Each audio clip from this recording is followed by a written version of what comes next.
early 1945, the waters off Japan's coast, an American F4U Corsair ditched after engine failure during combat operations, the pilot ejecting as the fighter hit the cold Pacific.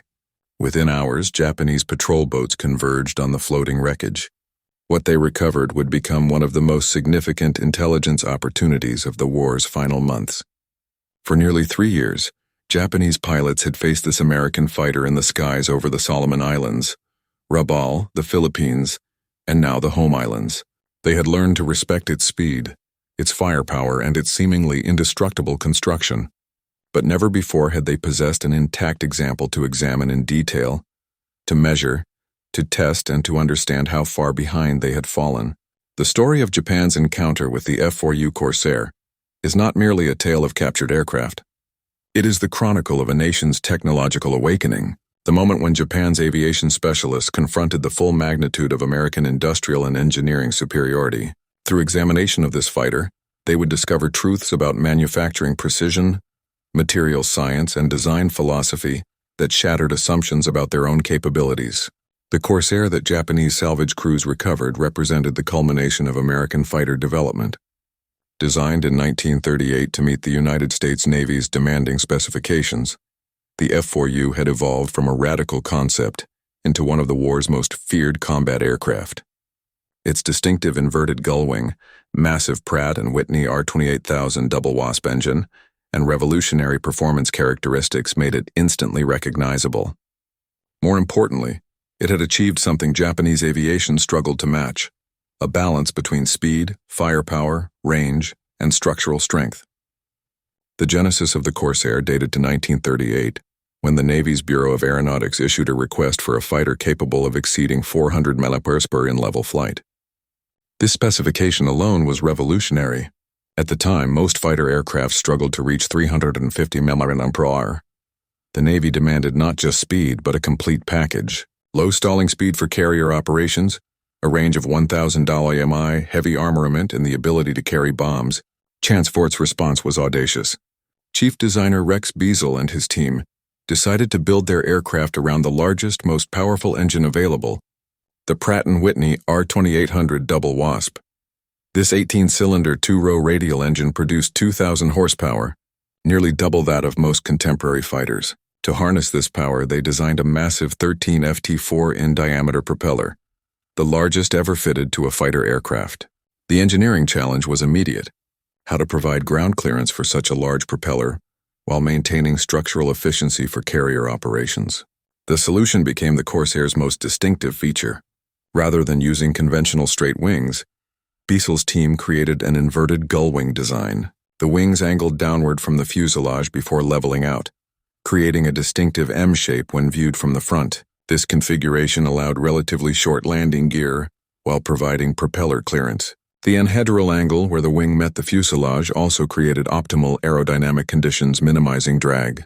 The prototype XF4U-1 flew on May 29, 1940, piloted by Lyman Abulard Jr., VA's chief test pilot from the factory airfield in Stratford, Connecticut.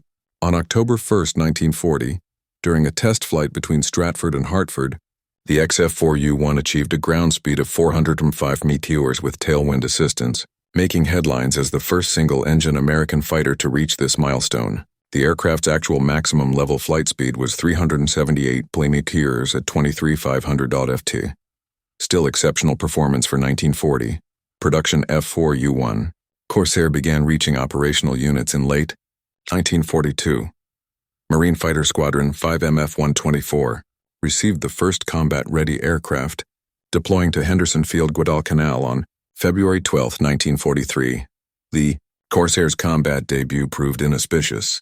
On February 14, 1943, during what became known as the St. Valentine's Day Massacre, Corsairs suffered a disastrous first engagement. 9 American aircraft were lost, including 2 Corsairs, multiple P-38 Lightnings, P-40 Warhawks and bombers, while Japanese defenders lost only a single Zero fighter.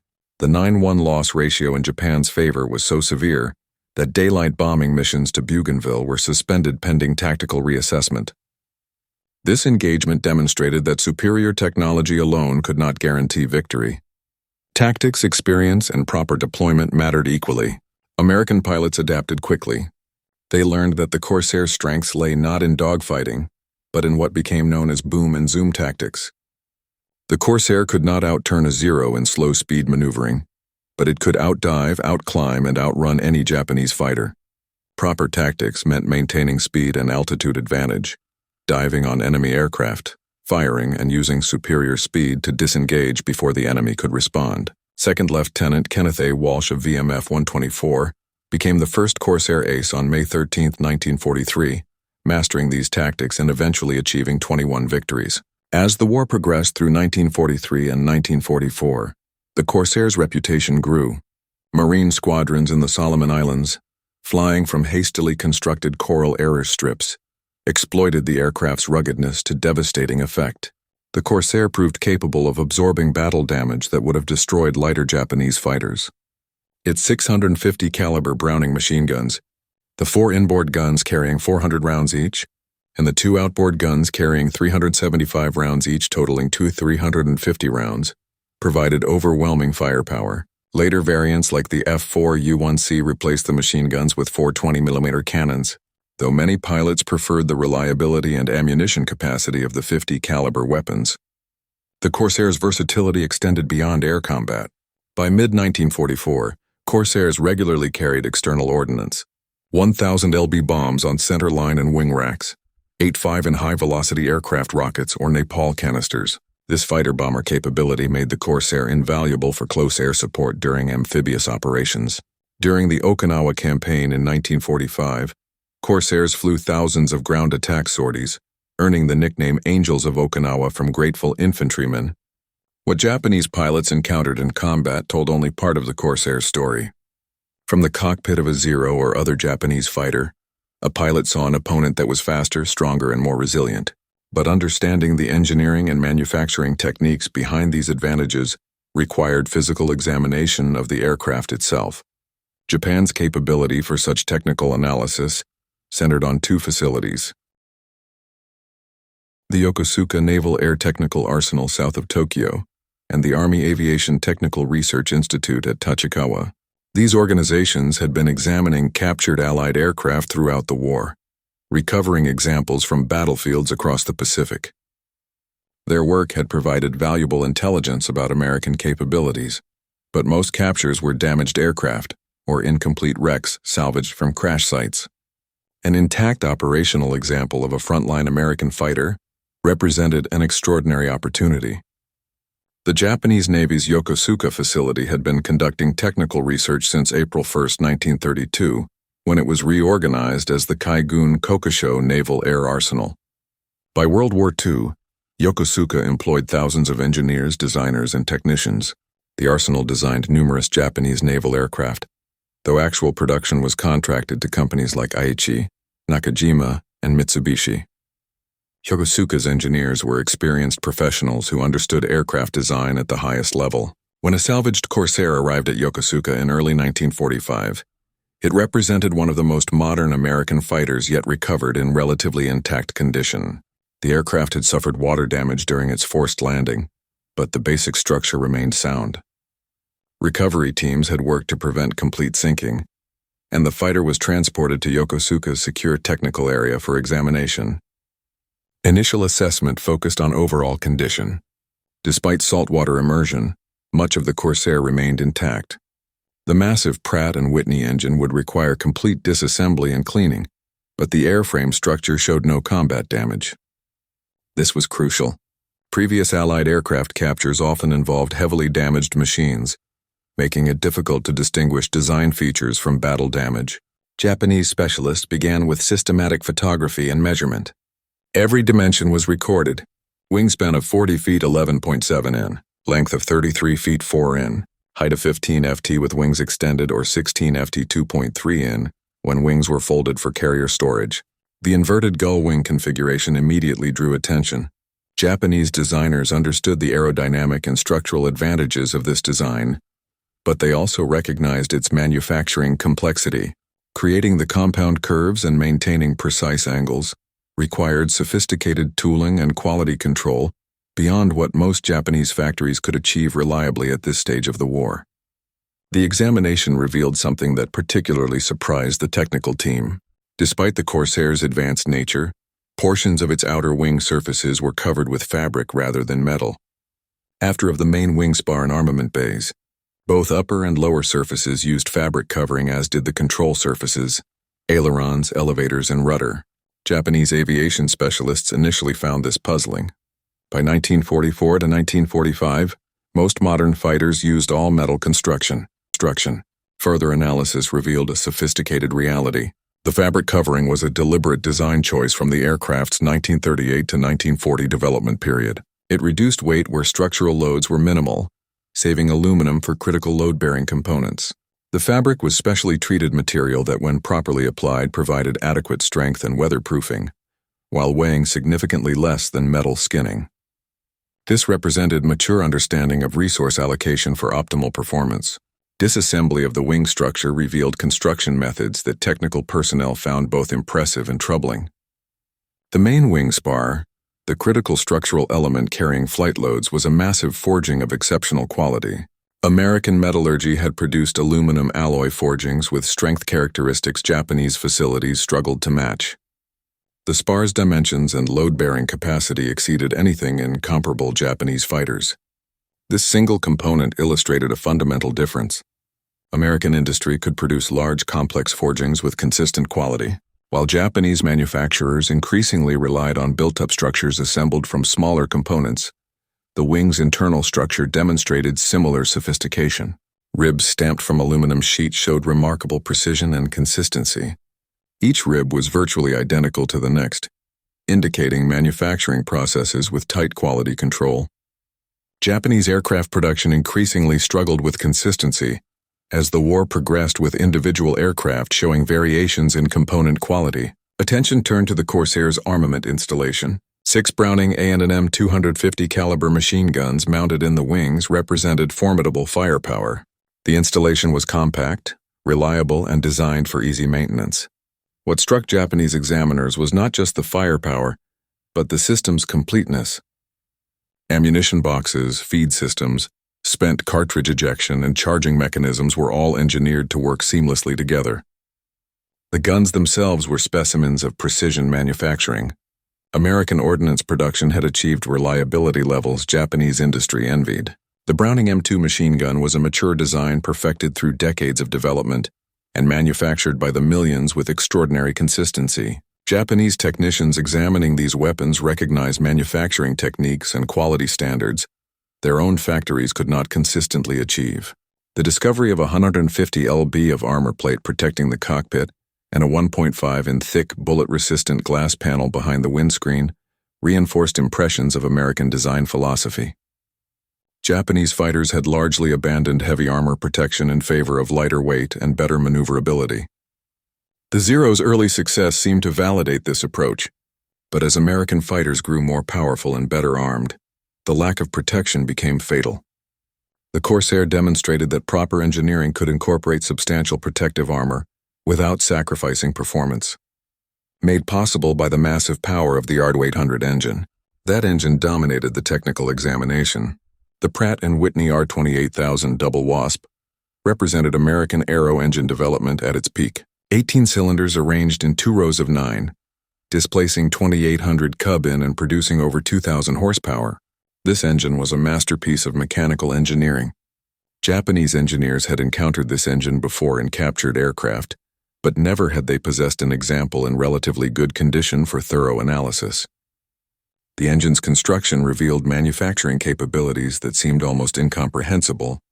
Cylinders were precisely machined with tolerances measured in thousandth of an inch. Pistons, connecting rods, and crankshaft components showed surface finishes and dimensional accuracy that Japanese engine manufacturers struggled to achieve. The 2-stage supercharger system, designed to maintain power at high altitudes, incorporated complex internal passages and precisely fitted rotating components. Japanese attempts to develop comparable supercharger systems had largely failed due to manufacturing limitations. Perhaps most impressive was the engine's reliability and power output. American radial engines routinely produced their rated horsepower for hundreds of hours between overhauls.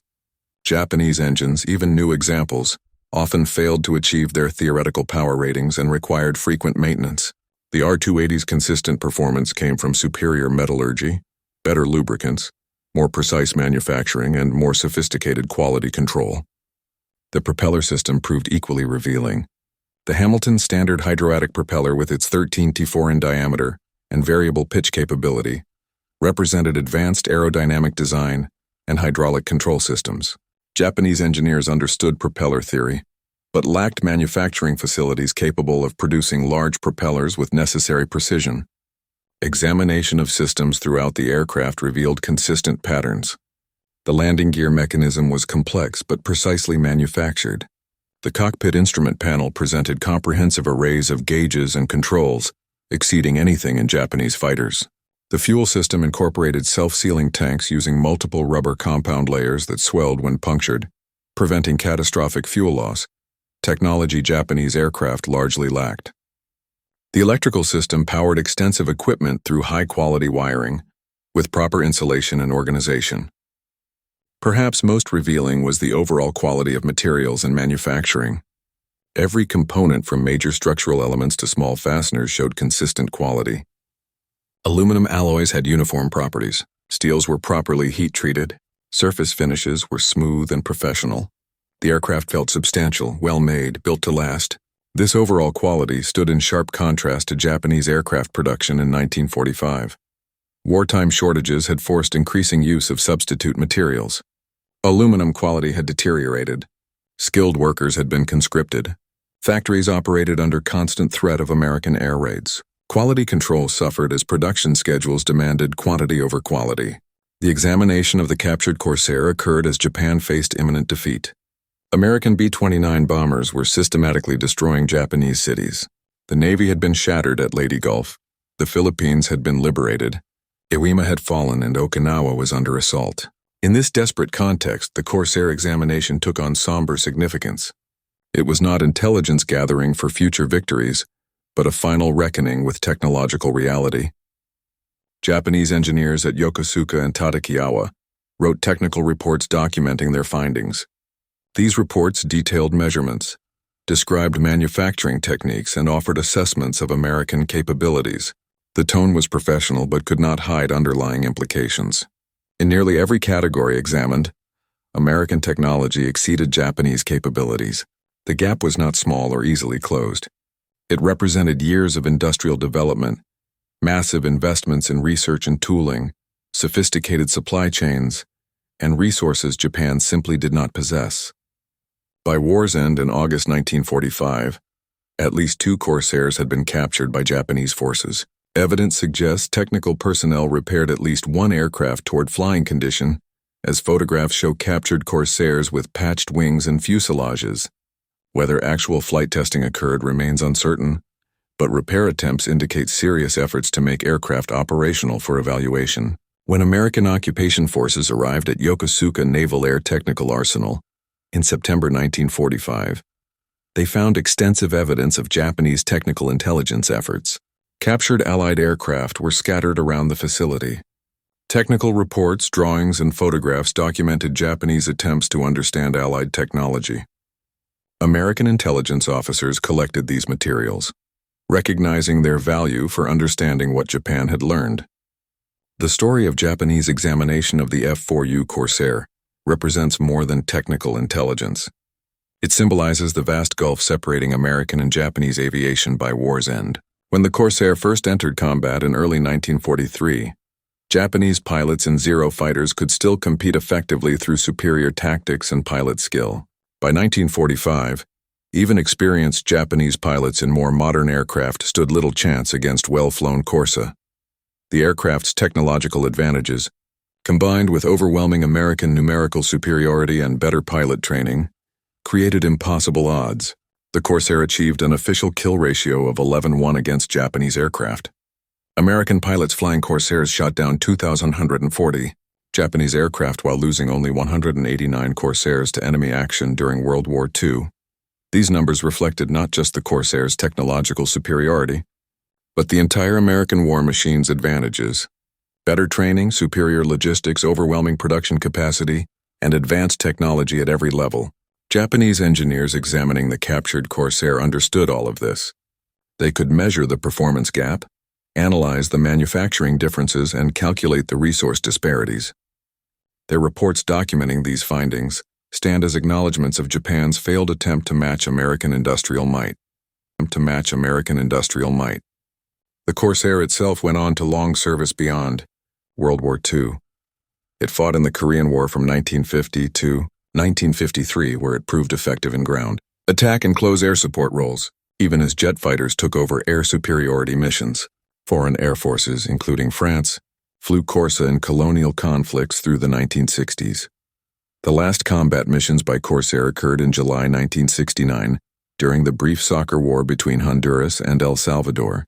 On July 17, 1969, Honduran Captain Fernando Stowe, flying an F4U-5, shot down 3 Salvadoran aircraft, including 2 FG-1D Corsair, the final combat victories for the type, ironically achieved against other Corsairs.